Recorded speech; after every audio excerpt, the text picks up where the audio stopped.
Hello, everyone. Welcome to our session today titled Paying Caregivers and Employees from a Trust, Staying Out of Hot Water. My name is John Barkhurst with ITM 21st, and I will be the moderator for today's session. We are pleased to have Rachel Green and Cheryl Severson of Team Risk Management Strategies join as our presenters today, and I'll be introducing Rachel and Cheryl in just a few minutes. On behalf of ITM 21st and Life Insurance Trust Company, as well as a couple of our strategic partners for ITM 21st University, Nomadics Solutions and Your Life Insurance Solution, we want to thank you for attending today's session. If you encounter clients who have caregivers, nannies, housekeepers, or other in-home workers, we're confident this presentation will be beneficial for you. For those keeping track at home, today marks our 6th webinar since the restart of ITM 21st University's online education opportunities for 2020. If you find that your time was well spent and the information helpful, please share with your friends and colleagues. Another great resource, if you're not already signed up to receive the ITM 21st blog, you can do so at our website. It delivers commentary on timely and relevant wealth management topics directly to your inbox. If this is your first ITM 21st University course, we do use the GoToWebinar platform for these sessions. Each session is recorded and available on the ITM 21st website. You can find that under the Educations tab, Recent Webinars page. The phone lines are muted for all attendees. However, we would encourage you to ask questions using the questions or chat box that's on the GoToWebinar panel. I will be monitoring those questions and getting them over to Rachel and Cheryl following the session. We have allocated some time at the end to answer questions. If you have a question that you don't want addressed openly, please indicate so and we'll respond privately via email and follow up. We will be using the live polling feature throughout today's session as well, and we would certainly encourage you to participate. We'll do a test poll question now so everyone can get the hang of it.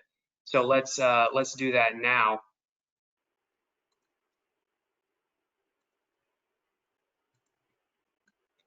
You should see the box pop up on your screen. The question, are you still working from home because of COVID? Please select one of the following answers: yes, part-time, no. We'll give you a few minutes a few seconds to respond, excuse me.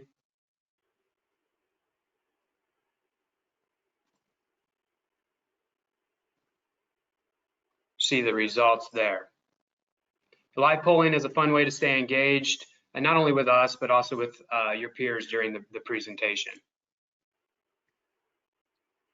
Continuing education, all of our sessions are free of charge, even for those seeking continuing education credits. All webinars are submitted for 1 hour of CTFA and CFP continuing ed.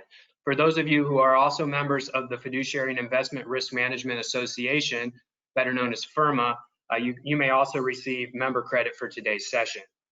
To receive continuing education credits, you can download the form from the handout section of the GoToWebinar panel. If you can't locate it, or if you have difficulty downloading it from there, you can also retrieve that from the ITM 21st website under the Education tab. We would just ask that you complete that form and send it back to us within 7 business days. If you have any questions about credits, you can also send an email to that ITM 21U email address as well, and we'll get back to you as quickly as possible.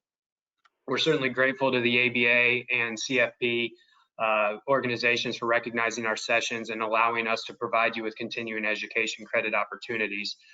We are required to provide you with 50 minutes of approved content, including time for questions. And we can only provide continuing ed credits for participants who've been logged in and attended for the full 50 minutes. So while we recognize that distractions can and will occur, we ask that you do your best to help us meet these standards. As far as the ITM 21st University, it's a distinguished group of industry experts: Leon Wessels from Life Insurance Trust Company, Aaron Hansen from ITM 21st, Michael Brohan from Your Life Insurance Solutions, Judith Pearson from Nomadics Solutions. Additionally, we're pleased to welcome various guest speakers from time to time, and today's session is a great example of that, as we welcome our colleagues and friends from Team Risk Management Strategies to speak on the timely topic of paying caregivers and employees from a trust. As far as upcoming webinars, We're pleased to sponsor the August and September webinar briefings presented by FIRMA. Registration for the August webinar has already passed, but you can visit thefirma.org for information about the September 16th event. It is an executive panel titled Personal Trust, Our Changing World, and promises to be a great educational opportunity. In the session, fiduciary senior executives from 3 organizations will share their perspective on best and leading practices and how they are approaching current and emerging challenges related to regulatory changes, technology advancements, and industry trends.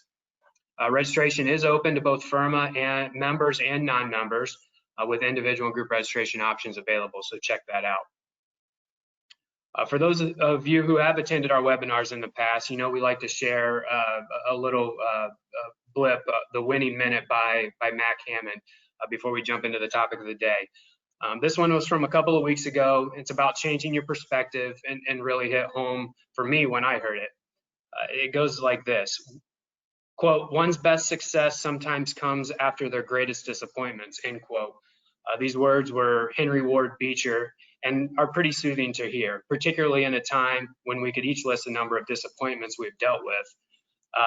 COVID-19 has canceled many gatherings, concerts, and events, but canceled plans don't have to cancel your happiness. You can still choose to have joy in the middle of the situation you are facing. Now, if you do not know how this can be possible, I challenge you to adjust your attitude. Rethink how you are looking at the disappointment. For sometimes the path to a better attitude comes through a fresh perspective. So some good food for thought given the current climate. Our speakers today, it's certainly an honor and privilege to introduce Rachel Green and Cheryl Severson of Team Risk Management Strategies. Rachel is Team's CEO and brings her experience working with Fortune 50 companies across client services, operations, strategies, and business development. Rachel is passionate about delivering high quality service and outstanding experiences for clients, partners, and team members alike. Rachel joined Team as Director of Client Services and also previously served as Team's Chief Operating Officer. Rachel holds an MBA from Stanford and a BA from Harvard. Cheryl is the Chief Operating Officer and oversees Team's operations, including payroll, HR, and client services. She joined Team in 2014 as the company's HR manager and also previously served as Director of Client Services and HR. Cheryl brings nearly 20 years of experience delivering client-focused solutions and HR expertise to companies of all sizes and across several industries. Cheryl holds a BA in communications from San Diego State University and maintains the Professional and Human Resources certification through the HR Certification Institute. Rachel and Cheryl have a wealth of knowledge and experience, and their expertise in today's subject matter is unparalleled. So with that, I'll turn it over to Rachel and Cheryl. Okay, thank you, John, for the very generous introduction. And this is Rachel. We're very pleased to be here today and to be speaking with all of you. As John said, so we are from Team. This presentation is not about Team, but I'll just say what we do so you know kind of where we're coming from in what the subject we're going to be talking about. So we are an outsourced employer of record. We provide administrative and liability solutions for this topic of clients who have domestic or household employees that are paid out of a trust. And we've been in business for 17 years. This is all that we do. So yeah, it's our favorite topic. We hope that we can bring some nuggets of wisdom to you today. And we'll start off, I think it's always good to start with a few stories to kind of explain what can happen when this subject isn't treated correctly. And that's kind of the premise of today's presentation, is how not to mess this up. This is a very common thing that happens. People get into trouble all the time. And so what we're going to do is we have kind of a greatest hits, top 10 things not to do when you're paying employees out of a trust or on behalf of your client in any capacity. So here's a few stories. These are all real life examples. The first one is a 93-year-old beneficiary who had Alzheimer's and was prone to waking and wandering at night. So there was a couple of caregivers who were employed by the trust and for whatever reason this one night, they were not where they were supposed to be. They weren't watching her. She walked out of an open window on the 3rd story of her house, and she fell and she passed away. And this was obviously horrible on many levels, but what ended up happening for the trustee in this situation is they were sued for breach of fiduciary duty, violation of the Abusive Vulnerable Adults Act, among other things, and there was a court-ordered settlement because they were the ones that were paying and employing those caregivers who were supposed to be doing their job. Another one, this is an example from team, something we have these all the time. Injuries are very common, and there was a caretaker of an elderly client who there was somewhat of a hostile work environment. She claimed that she hurt her back while lifting the client, filed a workers' comp claim. It took us 2.5 years to settle that claim, and we paid out over $50,000 to do so. In this case, obviously, because team was involved, we handled that, but that is a very common example of what we see. Unfortunately, there's also the risk of elder abuse or other situations like that. When you are paying someone, we had a client who paid someone to help with just assisting with daily living. He was elderly, and also to do some shopping for him, grocery shopping, etc. She had a hold of his credit card and started using that to do her own personal shopping, get her nails done. And when he found this out, he panicked and he called the police because that's the only thing he could think of to do. But in this case, we were able to terminate the employee, reimburse the client for all the inappropriate expenses, pay for credit monitoring for him. There is insurance for employee theft and crime. But that's another example of what can go wrong. And then finally, we're going to talk a lot about hiring best practices. Background checks are very important.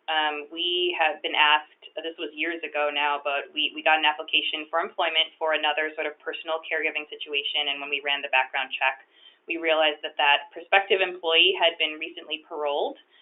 He was in prison for kidnapping and aggravated sexual assault, and that does not make a great personal care aide, so we did not hire him.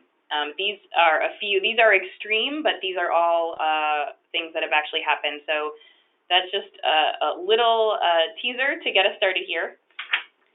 And what we're going to talk about today is what it means to be an employer.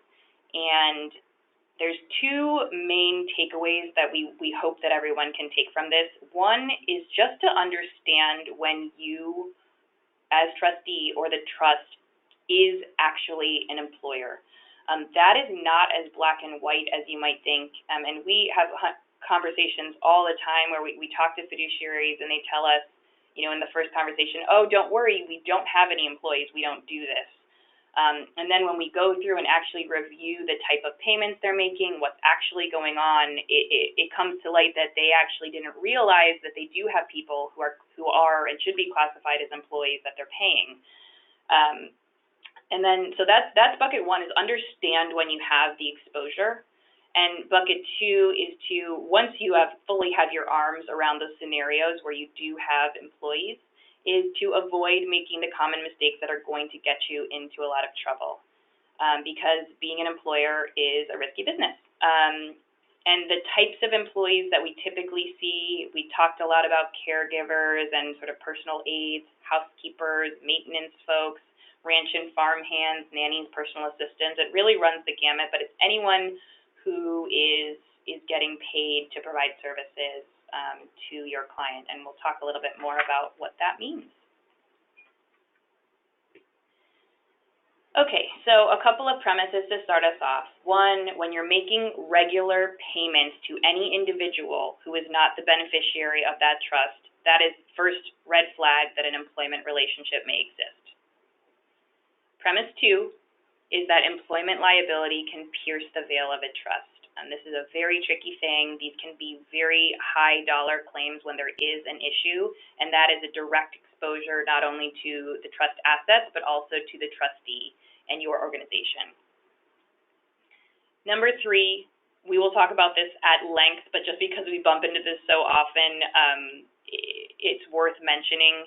If you are paying someone to provide ongoing care or companionship services to a beneficiary, an elderly beneficiary, or sometimes in an S&T situation, that is almost never an independent contractor. That person is 99 times out of 100 going to be an employee, and so they should be treated that way. This includes family members, known entities, or folks who are paid a quote-unquote stipend. It doesn't matter what the relationship is. It matters, as we'll talk about, sort of the terms of the engagement. Okay, so how do we actually classify workers correctly? This is, again, the first place where we see trustees going wrong. They are not aware or they are misinformed about the liability they have because they do not realize they actually have employees. There is a ton of different tests out there. There's the Department of Labor standards in California. We have the ABC test. There's been just a lot of exciting news on this front over the years. But the main premise to understand is, one, you should be conservative. The burden of proof is on you as the employing entity to prove that that person meets the test to be an independent contractor. Two, consult an employment attorney if you are not sure. You can never go wrong there. And three is that this topic of classification is not something that it's not a choice. It's not a choice of you, the employee, the client. It does not matter what anyone would like the classification to be. It is the realities of the job duties and the relationship that determine the worker's status. So here are a couple of factors that you can look at that would help give you an idea. One is how much does the employer control what the employee is doing? Two, is this a short-term engagement or is this a permanent and ongoing relationship? Three, is the worker expected to invest in their own equipment, in their facilities? What level of skill, initiative, or judgment are they doing? It's this idea of, are they really in business for themselves? A common example that we use is like a contractor that you'd have to come and work on maybe a trust-owned home. That person is in business for him or herself. They have many clients. They make their own decisions about how to do a project, how long it's going to take, how much it's going to cost. They have their own insurance. They are out really in business for themselves. Someone who's coming in, getting paid an hourly rate to do, a very specific task that you or the beneficiary is telling them to do on a schedule that you set, that is not an independent contractor. Opportunities for profit or loss, and this does not mean the opportunity to take more hours or work overtime. This means, are you making business decisions like choosing to advertise or setting the rate that is going to affect your economic outcomes? And lastly, this is a little bit less applicable here, but it's come up a lot in recent case examples, which is how critical are the workers' services to the employer's business. So it's the realities of the relationship. And there's a little fact sheet that's, if you Google, independent contractor classification, the first thing that'll pop up is the Department of Labor website, and they have a little cool infographic there that says, hey, here's how to know if you're being misclassified as an independent contractor. Remember, it doesn't matter if you agree to be an independent contractor. It doesn't matter if you have flexible hours. It doesn't matter if you're being paid cash. It doesn't matter if you get a 1099 or if you're asked to sign an agreement, or even if you establish an LLC. We see this a lot. We have, a caregiver coming in. They say, oh, don't worry, we're paying them. We're giving them a 1099. It's Mary's Home Care Service. And then we ask, well, who's Mary's Home Care Service? Does she have any other clients? Does she have liability insurance? And when the question is that or no, that's not really going to work either. So it's very hard to avoid doing this correctly. And if you are doing it incorrectly, that can work for a time, but there's just a lot of risk involved if something does happen. So there's a lot of interesting examples of this. I'm sure this is not news to anyone, but there have been so many multi-million-dollar lawsuits and settlements on the topic of independent contractor misclassification. It is expensive and difficult to have employees, so many companies have tried various clever ways to not classify workers as employees, and especially in the last few years, they have just been slammed with these massive lawsuits. There are some examples on here. Some, like Dynamex was a huge landmark case in California. That Spearmint Rhino, it's a strip club. This is just a fun one. This is from a while ago, but they had to pay out $13 million in settlement. They were trying to classify the dancers as independent contractors. Uber and Lyft, just actually on August 10th, just a few days ago, there was a really impactful ruling here in California that they are being ordered to classify their drivers as employees, which is just hugely impactful to their entire business model. It'll be interesting to see how that all plays out. State Farm agents sued. Swift Transportation, that was a $100 million lawsuit for drivers. Uber's paid out millions. Dollar General, Grubhub, I mean, the list goes on. This is a key area of focus. It's lost revenue for various agencies that are very interested in this, and it's gotten a lot of press lately. So, yeah, it's important. A few things to consider. Just as you're ticking through your list, if you're going through your book of business and saying, okay, where might I have an issue here? If you are paying someone who only works for your client, that's probably a problem. If the client or you is setting the schedule versus the employee or the person setting their own hours, if they are doing tasks carried out in a way that you or your client is directing them, if they're being paid an hourly rate, if they are getting training, if they can resign or be terminated, that is likely an employee. And if they don't have their own liability insurance, this is a place that you can really get tripped up. Workplace injuries are very common, particularly in the types of jobs we see working in private homes. And a really good test for you is if that person is hurt while they're working for the client, who's on the hook? Do they have their own liability insurance, or is that going to be a workers' comp claim and then a flag that you had an employee improperly without workers' comp in place? Okay, that's a lot of scary things. We're going to stop here and do our first polling question. So a caregiver being compensated out of the trust can be classified as an independent contractor if they agree to it in writing. True or false? We'll give folks a couple seconds to respond there.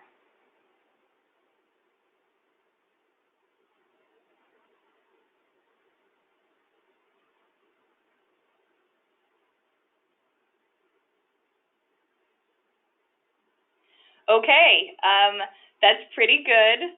It sounds like most people were listening. This is a key one, though, to the 21%. This is false.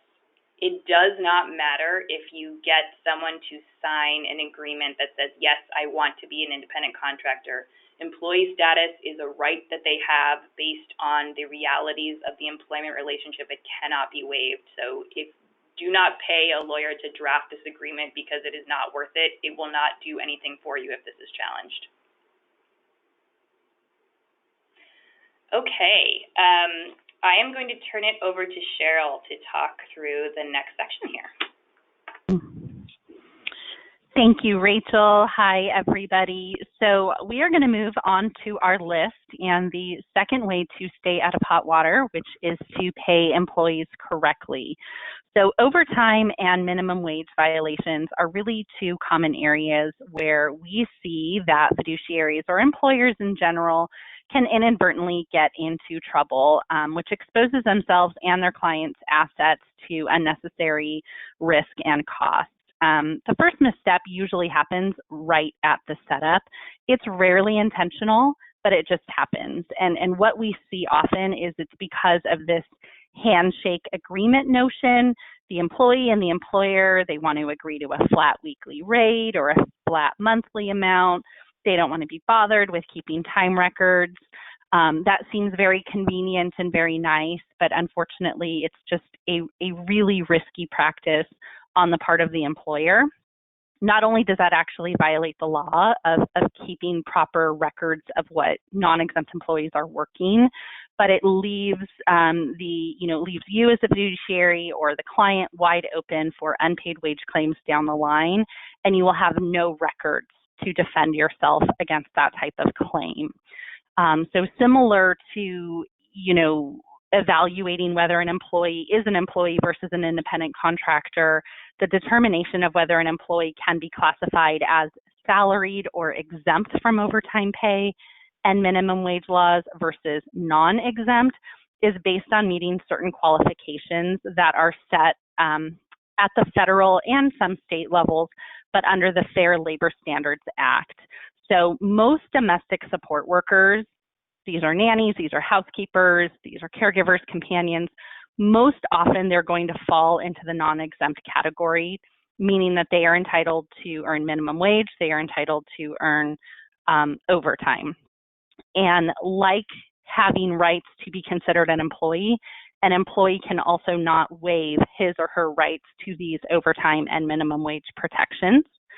So if the employee simply doesn't meet the requirements to be considered exempt, then he or she must document their daily, weekly working hours and be properly paid and compensated for all overtime worked as applicable, and always needs to be paid above the minimum wage threshold. So it's really important to get that classification right from the beginning at time of setup. Once it's set up, it's a matter of paying the appropriate minimum wage and overtime, which is also not as straightforward as that seems. So this chart here is a snapshot we gathered earlier in the year, and this was at the time the states and other areas that had scheduled minimum wage increases just for this year. This has been a huge growing trend over the past several years. As it stands right now, more than 50% of states require a higher minimum wage than what the federal minimum wage is, which is $7.25 an hour. So over half the states in the nation require something above and beyond $7.25 an hour. On top of that, there are nearly 50 cities and counties that require something even higher than what the states may require. These increases are really rarely a one and done. Most of these locations are on a path that's commonly referred to as the March to 15.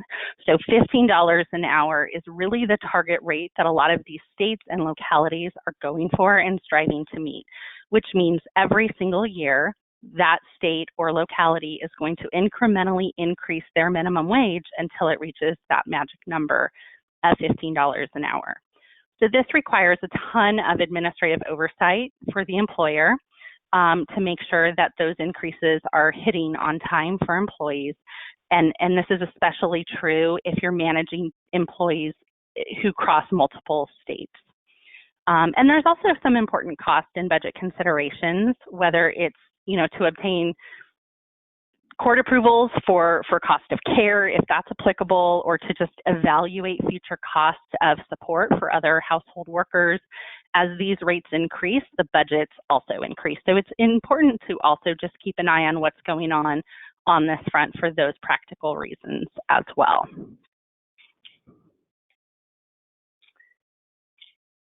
When it comes to paying overtime, the single best way to ensure that proper overtime is being paid is to have employees recording their hours on some level of a timekeeping system.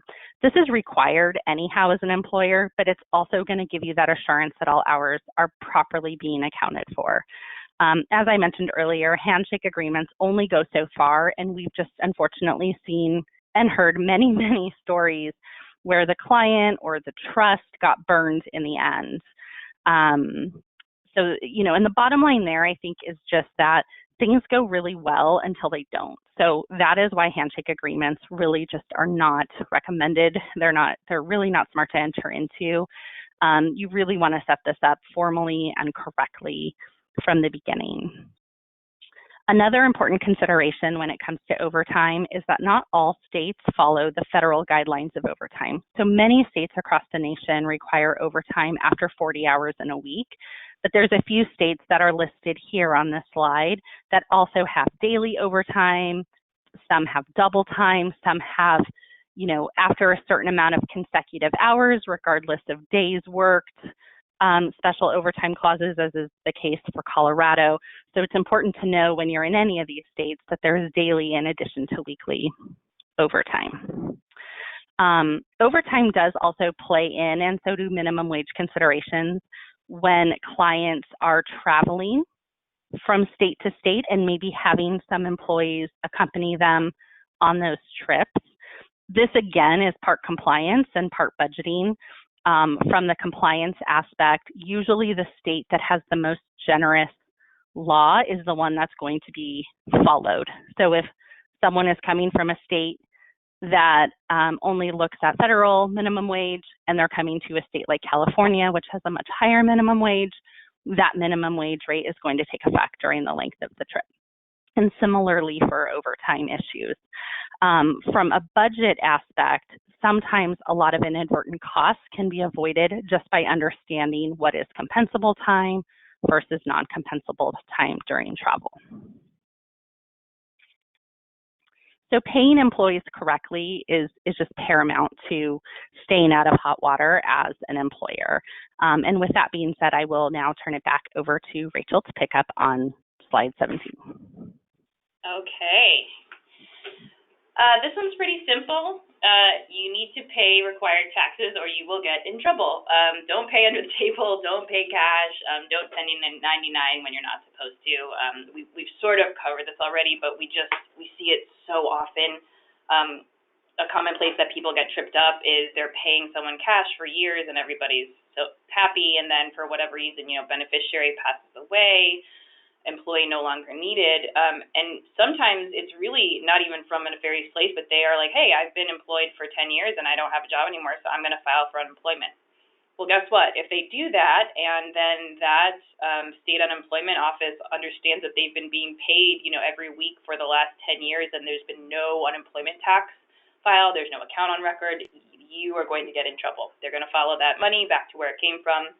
We've had organizations come to work with us after they've already gone through like a ridiculous audit on something like this just because of one trust, one account, and then they find a whole, book of business that's being treated a certain way. You don't want that. Paid leave is another one. So there are many, and this is something that's increasing over the last few years, is a number of states that have paid leave requirements. So if you have people in California, Massachusetts, any number of states, you could be in violation of the law if you are not providing appropriate paid leave. So you want to watch out for those as they change as well.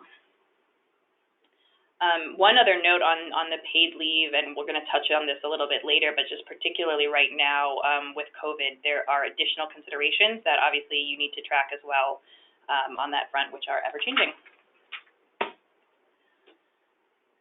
Okay, polling question number 2. If a caregiver agrees to be paid a salary, you do not need to collect time cards or track hours. True or false?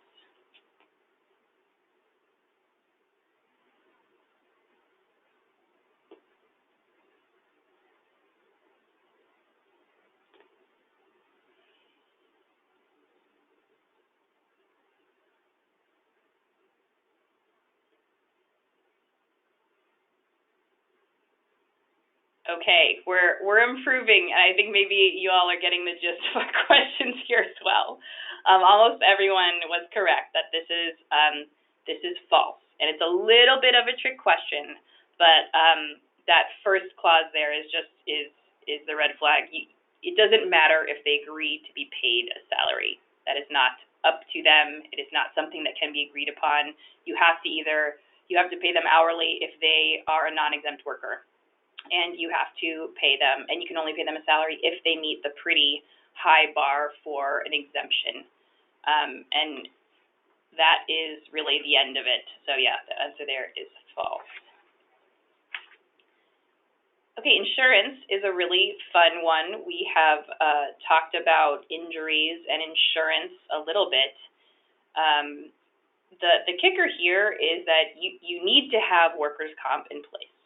There are multiple reasons that this is the case. One is if there is an injury, you do not want to be in the position of not having that insurance. It's there for a reason, and it's very important.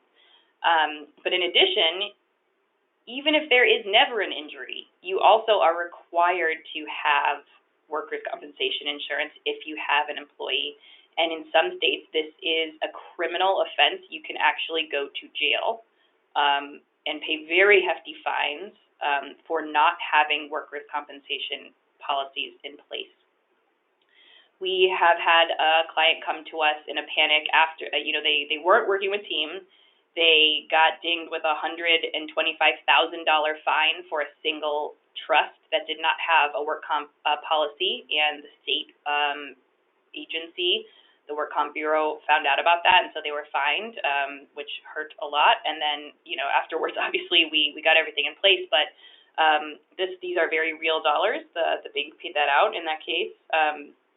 I would say, not for us. I mean, we have thousands of employees, throughout the country, so it's a little bit of a different scale, but not a week goes by that we do not get a work comp claim coming through. It's back injuries all the time, from lifting, bending, getting people in and out of showers. We've had people step through glass tables, get in car accidents while working, driving the beneficiary around, get their toe run over by a wheelchair. We've had people filing workers' comp claims for psychological injuries, falling downstairs, slipping on ice on a walk that was icy. It's just it's infinite, and this, out of everything that we talked about, this is by far the most common thing that just routinely we see all the time. You also have to be careful if you're relying on a homeowner's policy.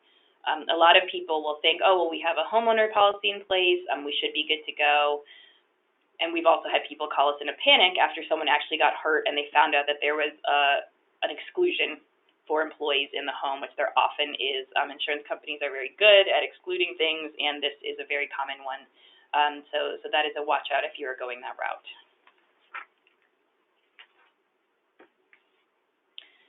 Records.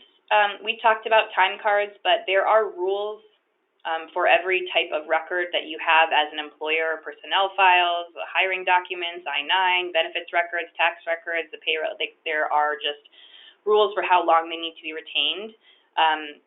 Firstly, it's a very good idea for multiple reasons to have those.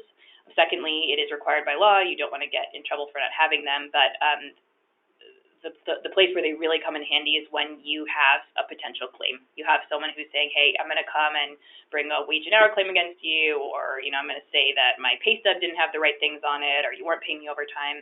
If you don't have records, you have no case. Even if you were doing things properly, if you don't have the records to prove it, it's going to be a very difficult situation for you. We've routinely had to, and it's not a fun thing, but audit, go back and say, okay, I'm going to produce the last 4 years of time cards to substantiate or challenge a claim that's coming up. And in the absence of records, employees sometimes magically will come up with their own records that say something different. Okay, Cheryl, I think it's back to you. Thanks, Rachel. So the next few topics are all related to hiring, firing, and managing employees. So in terms of hiring practices, there are bad hiring practices and there are great hiring practices. 3 of the things that employers should be doing consistently are here listed on this slide. The first one we'll cover is background checks. Background checks are obviously meant to protect your clients. They're meant to protect other workers or maybe family members in the home. As an employer, you can face significant liability if it's discovered that a background check could have prevented some sort of injury, damage, or other loss. Obviously, none of us would want to see anything bad really happen to clients and families out there. And there's a huge reputational cost involved as well, right? If something does go wrong that could have been prevented by this administrative step. I know Rachel shared her example earlier on in the presentation about the person who, upon running the background check, we realized had been paroled from prison for kidnapping and aggravated sexual assault. Obviously, that's a very, very extreme example, but it did and it does happen. And could we just imagine for a minute, how badly that situation could have turned out on a number of fronts. More often, what we find are things like theft, fraud, distribution or sale of narcotics. Even some of the ones that are less severe, these are all typically considered crimes of dishonesty. Certainly, probably not someone you'd want in your own home. Definitely not someone you would want in and around your clients or in their homes as well. So background checks are just really a really important way to kind of safeguard against that. Verifying employment eligibility is the sole responsibility of any employer. And this is a form. There is only one form or one acceptable practice here in the United States, which is to complete and retain an I-9 form. And that form helps to determine and demonstrate an employee's their identity as well as their authorization or eligibility, I should say, to work in the United States. Employers can face fines and even imprisonment for the most egregious violations. So if someone is knowingly hiring undocumented workers and things of that nature, obviously those can carry some pretty significant civil penalties and criminal penalties as well. Logistics can be challenging, especially in this industry. Workers are spread out, they're working in private homes, but it is a really critical step. And what's really important to note here is domestic service type positions, household employers are not excluded from these requirements. And in fact, over recent years, there has been an increased focus on these type of industries by the Department of Homeland Security. So I-9 employment eligibility verification is critical to compliant onboarding. And the last is watching for discriminatory interview questions. There are several getting to know you type questions that seem really innocent on their surface, but they actually can lead to some pretty dire consequences, including claims by these applicants that they were discriminated against if for some reason they are not hired.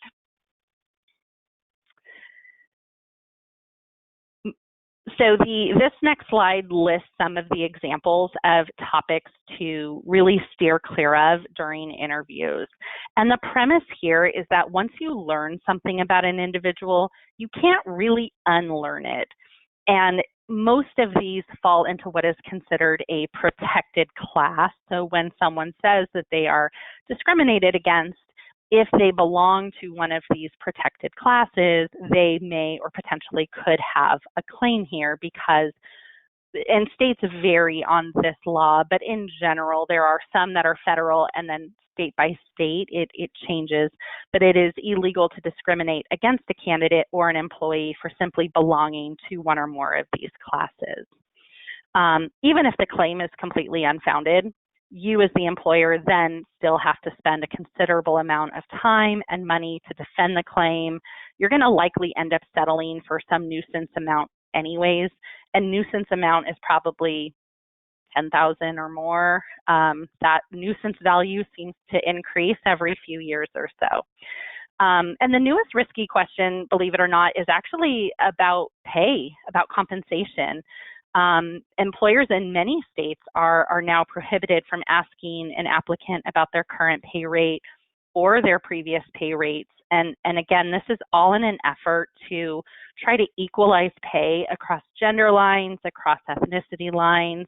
So it comes from a good place, but it does add a level of complexity to interviewing and to interview practices. You can certainly still ask about salary expectations, but it's just really important to craft those screening questions carefully. The best practice is to simply state the rate of pay being offered for the position or the range of pay being offered for the position at the start of the process and ask if that aligns with expectations. That's probably the best way to go about doing that. Equally important, or maybe even more important, depending on how you look at it, is how an employee is let go.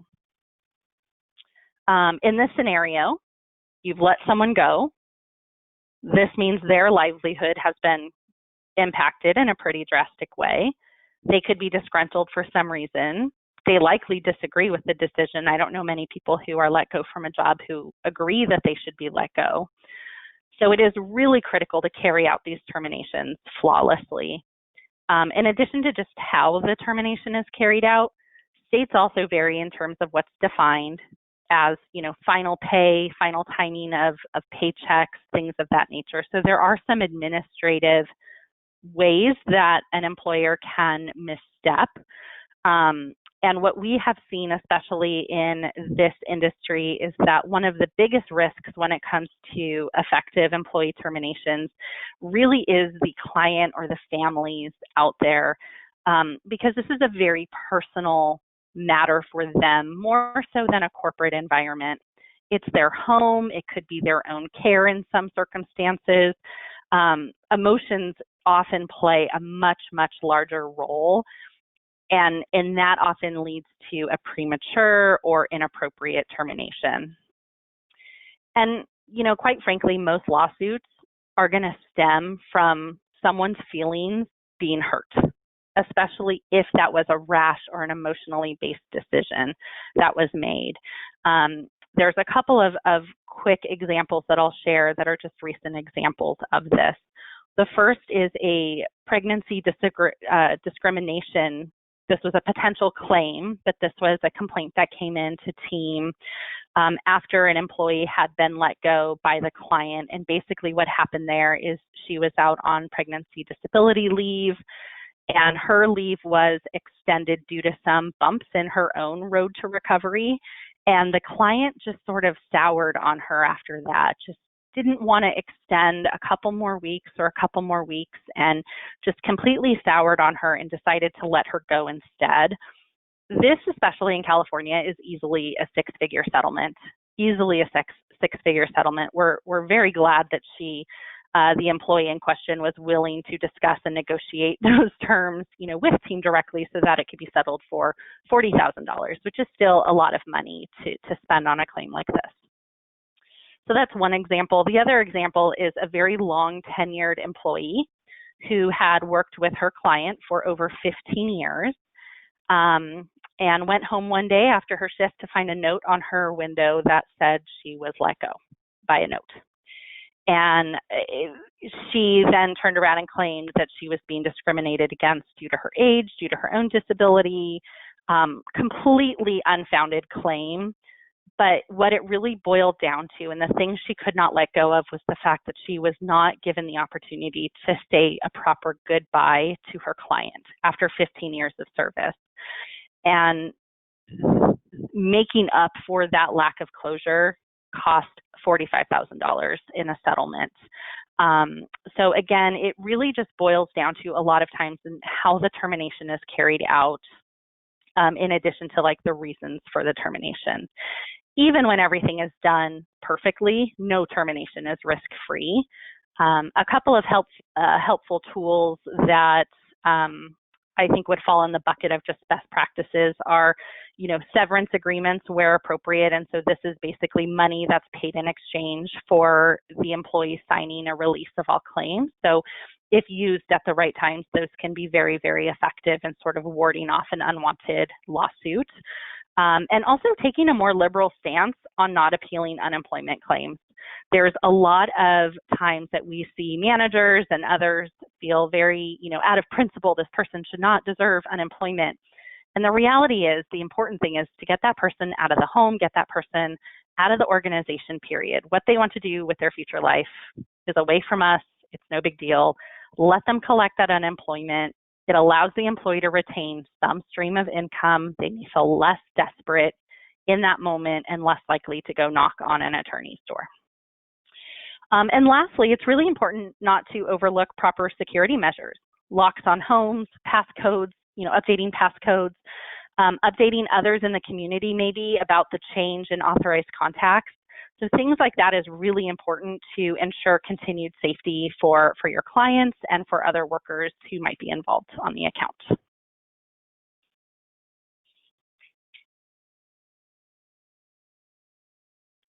So moving on to polling question number 3. Which of these are you able to ask an applicant about during an interview, regardless of what state you're in? A, ability to lift a certain weight. B, how much they earn at their current job. C, if they are pregnant or planning on becoming pregnant. Or D, if they have a disability. Give everyone a couple moments to vote.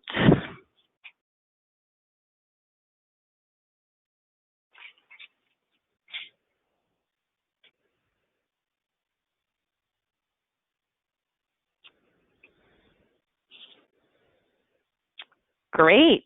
So very good results. The correct answer is A, their ability to lift a certain weight. So how much they earn at their current job, years ago that would have been okay, but just in recent years, the Fair Pay Act laws have made that difficult. So depending on what state you're in, that could be prohibited. And asking about pregnancy or disability, the bottom two answers, those are typically going to be big no-nos. You can ask whether an employee can perform the essential functions of the job with or without accommodation in order to learn more if they do need an accommodation for disability, but asking outright, do you have a disability, would usually make up an illegal interview question. So great job there. Tricky. And the last thing I will briefly touch on is just, in between hiring and firing, a whole lot can go wrong as well. And often it's usually a result of just something not going an employee's way. They've been, passed over for a raise or promotion, something in their schedules changed, they're not getting along with coworkers, maybe they had a recent work comp injury and they feel like people are treating them differently. And employees have become really savvy thanks to the internet. There's a ton of information at their fingertips, and I think most people feel that they have all they need to pursue proper claims. They use a lot of buzzwords like harassment, retaliation, discrimination. These are buzzwords for a reason because they get people's attention. The EEOC releases enforcement and litigation data every year. And just looking back to 2019, the top three types of claims were retaliation, disability, and race. There were over 140,000 claims managed by the EEOC, 157 lawsuits, $39 million recovered as a result of those lawsuits. For sexual harassment charges, which are tracked separate, it was about $70,000 million.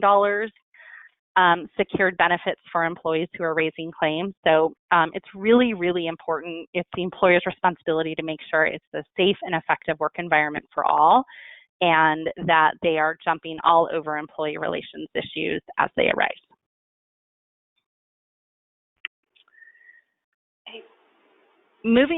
Yes. Yes, Cheryl, I think we're getting the high sign here, so I know we didn't get through everything, but I do want to leave a couple of minutes for questions, so maybe if we can just skip over to 29. The takeaway from all of this, and by the way, we're happy to dive in offline on questions on any of these topics, COVID, changes to employment law. We are happy to, Cheryl is a wealth of knowledge, and I will volunteer to anyone who wants to follow conversation. But the bottom line is, it is very risky, and it is a lot of work to be an employer. The strategy that we would recommend and the quickest way to avoid these pitfalls is to not pay people directly out of the trust to provide services.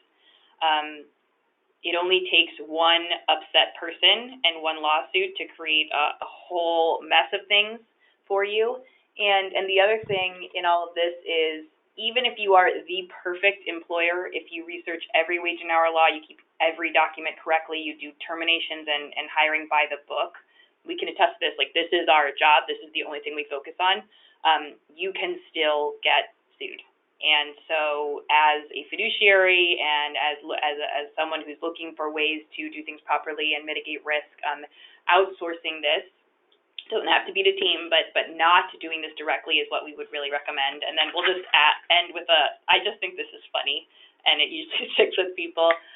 Terry was one of the founders of Team, and he had a quote that came from a real life experience he had, which is that an independent contractor who falls off your roof will be an employee by the time he hits the ground. It's funny, but it's also true, which is underlining this point that all these different arrangements can seem to work fine for many years until someone gets hurt, someone gets upset, and that's when all the holes are going to show. So it's really preparing for that. The whole offensive, defensive strategy of being an employer is doing the right things to lead up to that moment when you're going to be tested. So we'll end there and see if anyone has questions. This is great. Thank you, Rachel and Cheryl. Very informative. And there were a few questions that came in. We'll just take questions for the next 5 or 6 minutes. I'll throw them out there, and if we don't get to your question, we'll certainly follow up directly with you. So first question that came in, if a trust makes disbursements to a caregiver for services provided to a beneficiary, who is the employer, the trust or the beneficiary? That is a great question. And we sometimes get a variant of that by someone asking, oh, well, the beneficiary is paying the caregiver and then the trust is paying the beneficiary, so we're safe, right? And the answer here is that, one, a good attorney will sue anyone and everyone who could potentially be the employer, so that would include both parties. And two, there's arguments to be made either way, but ultimately the liability follows the money. So if the money is coming out of the trust, there's a very good, strong argument that the trust is the employing entity. Great. Next question. It's regarding paying family members. Is that an employment relationship if you have a mother of a special needs trust beneficiary receiving a disbursement? That is also a great question. We have many mothers of special needs trust beneficiaries on our payrolls. The truth is that income to the mom, even if it's a court-ordered stipend, even whatever it is still taxable income. That's income to her. So in the eyes of the IRS and for many other bodies, that is something that needs to be going through the proper channels, W-2 and unemployment taxes paid. I will also add that we have had many workers' comp injuries and wage and hour and other employment claims by parents and family members of beneficiaries over the years. People don't want to think that this happens, but it does. It does actually happen where people are legitimately injured, and it also does happen where people are looking for different ways to get compensated and using their relationship to do that. So yes, that can be an employment relationship. Great. Next question. How do you deal with background checks for people who are already employed that the client may want to keep on? Cheryl, you want to take this one? Yeah, absolutely. I think in general you can have I would recommend working with an attorney on this one. If it's because the employer is changing, that is a very easy, straightforward thing. New employer, new rules. So even if it's as simple as establishing a different employing entity. I know for team, that's typically how it's done. If an account comes on with team, everybody gets background checked, even if they've been working already with the client for several years, because we're a new employer at that point in time. If it's a kind of like this catch-up thing, definitely some state-by-state rules to be aware of. So I would work with an employment attorney to make sure that that's done correctly, and then going forward, any new hires would fall under that policy. Good deal. Thanks, Cheryl. Next question. Do we have to worry about any of these items if we are utilizing a home health care agency to provide a caregiver to our clients? That is a good one. So generally speaking, no. If you use an agency, the agency should be the employer of record. They should have the work comp policies in place. They should be doing the payroll and filing the W-2s and doing everything that they need to. And that is a good option from a liability perspective. We work alongside agencies all the time because also if you don't know, if you need someone to source the caregiver for you, agency is a great option. Or if you have like a very high level of skilled care where you want that clinical oversight, again, great option. The one thing I would warn in this, just because we always have to be the Debbie Downers here, is that not all home care agencies are made the same. A lot of them are amazing and they do everything compliantly, but there are shady ones out there that are trying to do, contractor status, that don't have the appropriate insurance, that aren't paying wages appropriately. And unfortunately, if that is the case, that could still end up with liability on you if there is something that goes wrong. So when you are vetting an agency to use, I would ask those questions and make sure that you are comfortable with their employment and pay practices before you let that employee potentially go and work in the client's home. Excellent. Thanks, Rachel. And with that, we are at our hour here. So I want to thank Rachel and Cheryl and the folks at Team Risk Management Strategies. Great presentation. You can download their slide deck either out of the handout section on the GoToWebinar panel or at the ITM 21st Education website, along with the recording starting here within about a day or so. So again, thanks to everybody who attended, and we'll see you at the next webinar session. Take care. All right, thanks, John.